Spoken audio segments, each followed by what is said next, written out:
যদি লাইলাতুল কদর আমাদের যেন মিস না হয়, এটা যদি চান তাহলে রাসূলুল্লাহ সাল্লাল্লাহু আলাইহি ওয়াসাল্লামের নির্দেশনা অনুযায়ী এবং স্কলারদের মতামত অনুযায়ী আমাদেরকে 5টা কাজ করার ক্ষেত্রে অগ্রগামী হতে হবে। প্রিয় ভাইরা, রাসূলুল্লাহ সাল্লাল্লাহু আলাইহি ওয়াসাল্লাম বলছেন, মান কানা মুলতামিসাহা ফালইয়ালতামিসহা ফিল আশরিল আওয়াখির।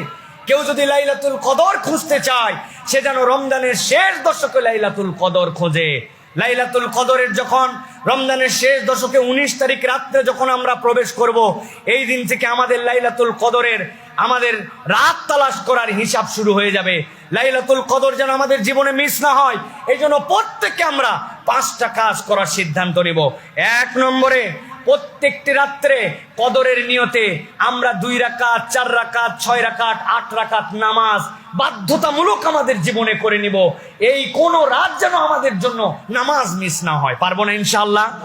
লাইলাতুল কদরের নামাজের জন্য কদর লাগে, 10 বার সূরা কদর পড়তে হয়, সূরা ইখলাস পড়তে হয়, এগুলো সব আমাদের বানানো পদ্ধতি। আপনি যেই সূরা জানেন ওই সূরা দিয়ে পড়েন, একটু দীর্ঘ নামাজ পড়ার চেষ্টা করেন।